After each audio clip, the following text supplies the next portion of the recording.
Juízes capítulo 20. Então todo o povo de Israel, de Dan a Berseba e de Gileade, saíram como uma só pessoa e se reuniram em assembleia perante o Senhor Yahvé em Mispá.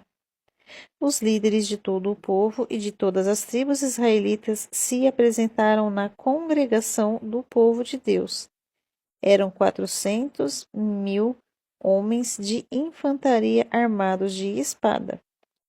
E o povo de Benjamim foi informado que todos os outros israelitas haviam subido até Mispá e que eles queriam explicações sobre como aquele crime hediondo havia sido cometido.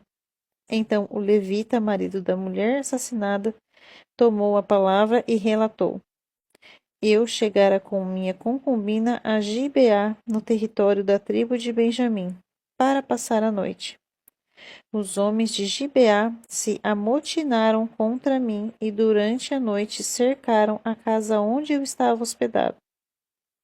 Eles queriam tirar-me a vida, mas em vez disso agrediram e abusaram da minha mulher, e ela morreu.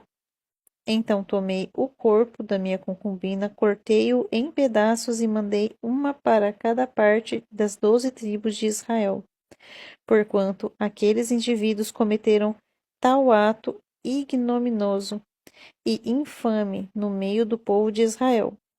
Todos vós estáis aqui, filhos de Israel. Consultai-vos uns aos outros e aqui mesmo tomai uma decisão sobre o que devemos fazer agora. Todo o povo se levantou como se fosse um só homem e declarou: Nenhum de nós retornará à sua tenda, nenhum de nós voltará à sua habitação. Isto, pois, é o que faremos agora contra Gibeá.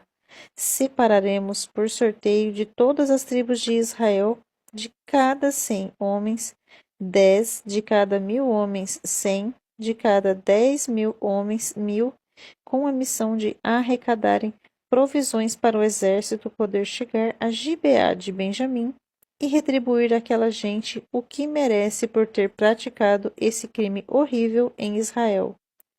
Assim, se reuniram contra aquela cidade todos os homens de Israel unidos como um só homem. As tribos israelitas mandaram que mensageiros fossem por toda a tribo de Benjamim e comunicassem: Que crime terrível é esse que se cometeu entre vós?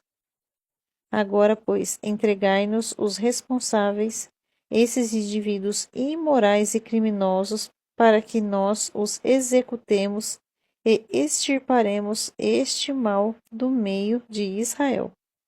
Contudo, os benjamitas não quiseram dar ouvidos aos seus irmãos israelitas. Os benjamitas, deixando as suas cidades, se concentraram em Gibeá e prepararam-se para combater contra os demais filhos de Israel. Contaram-se naquele dia os benjamitas vindos de diversas cidades, eram 26.000 homens hábeis no manejo da espada, sem contar os próprios habitantes de Gibeá. Em todo esse exército havia 700 homens de escol, canhotos. Todos eram muito hábeis e qualquer um desses soldados era capaz de atirar com a funda uma pedra pesada e acertar um fio de cabelo sem pecar, isto é, sem errar. Os demais israelitas que uniram-se para combater a tribo de Benjamim somavam 400.000 soldados experientes no brandir a espada, todos homens de guerra. Então os israelitas subiram a Betel, a casa do Senhor, e consultaram a Deus. Quem de nós deverá subir primeiro para combater contra os benjamitas? Perguntaram os demais filhos de Israel. E o Senhor Yahvé respondeu: A tribo de Judá subirá primeiro. Ao raiar do dia, os filhos de Israel saíram e acamparam defronte de Gibeá. Os soldados de Israel saíram para lutar contra seus irmãos benjamitas e tomaram posição de combate contra eles em Gibeá. Os benjamitas saíram de Gibeá e naquele dia mataram 22.000 irmãos israelitas no campo de batalha. Mas os homens de Israel procuraram encorajar uns aos outros, e uma vez mais tomaram as mesmas posições de ataque do primeiro dia. Os israelitas, menos a tribo de Benjamim, subiram, choraram e lamentaram diante da presença do Senhor e Yahvé, indagando: Devemos ainda voltar a atacar nossos irmãos benjamitas? E o Senhor respondeu: Sim, deveis outra vez marchar contra eles. Diante desta orientação, os israelitas avançaram contra os benjamitas também no segundo dia. Desta vez, quando os benjamitas saíram de Gibeá para enfrentá-los, mataram mais 18.000 israelitas, todos eles armados de espada. Então, todos os israelitas, menos a tribo de Benjamim, subiram a Betel e ali prostraram-se e lamentaram-se perante o Senhor. Naquele dia jejuaram até a tarde e ofereceram holocaustos e sacrifícios de paz e comunhão ao Senhor Yahvé. Então ergueram uma consulta ao Senhor Yahvé. Naqueles dias a arca da aliança de Deus estava entre eles em Betel. E Finéias, filho de Eleazar e neto de Arão, era o responsável por ministrar ao povo e cuidar da arca. E a pergunta que eles alcançaram do Senhor foi esta: Sairemos novamente a guerrear contra nossos irmãos benjamitas, ou é melhor que desistamos? Contudo, o Senhor lhes ordenou: Atacai, porque amanhã eu os entregarei nas vossas mãos. Então os israelitas reorganizaram as tropas e armaram uma emboscada ao redor de Gibeá. No terceiro dia, os filhos de Israel marcharam contra seus irmãos benjamitas e, como das outras vezes, posicionaram-se em ordem de batalha defronte de Gibeá. Os benjamitas saíram confiantes para enfrentá-los, mas foram atraídos para longe da cidade.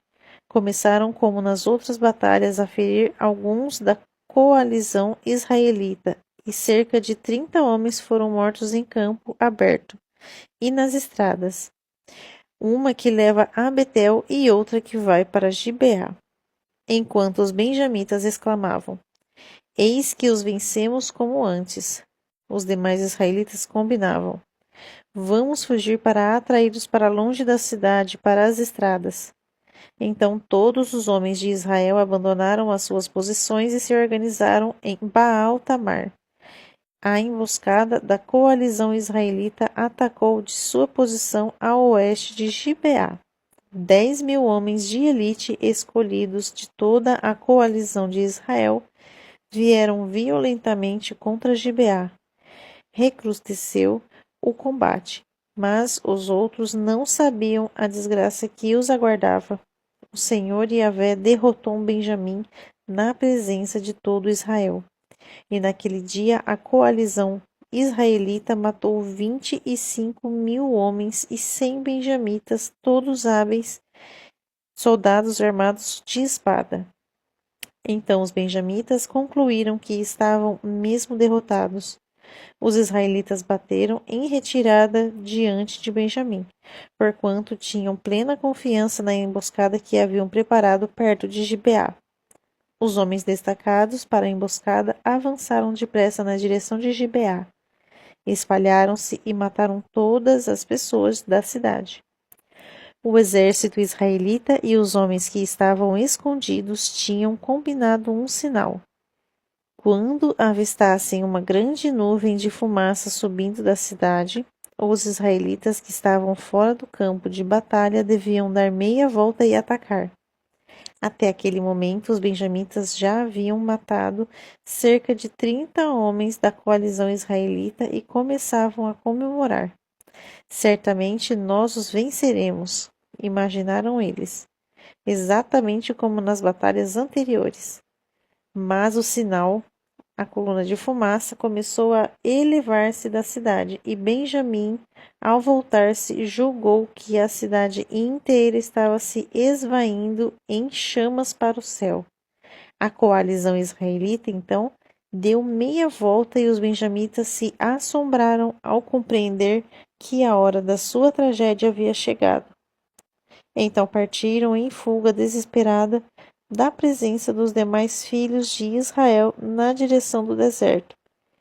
Mas os perseguidores os alcançaram, e os que vinham da cidade os massacraram, a todos, atacando-os pela retaguarda.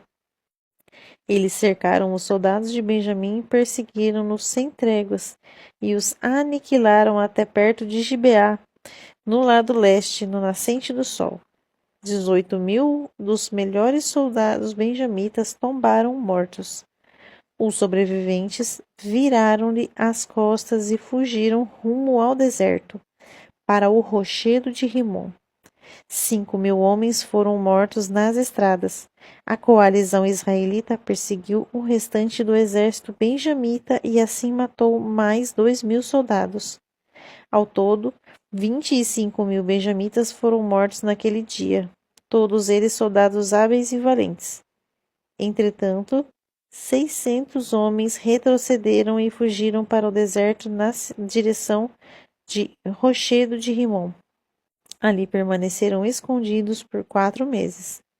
A coalizão israelita voltou aos benjamitas e passou ao fio da espada toda a população masculina da cidade, e até mesmo o gado e tudo que ali se achava. E também atearam fogo em todas as demais cidades benjamitas da região.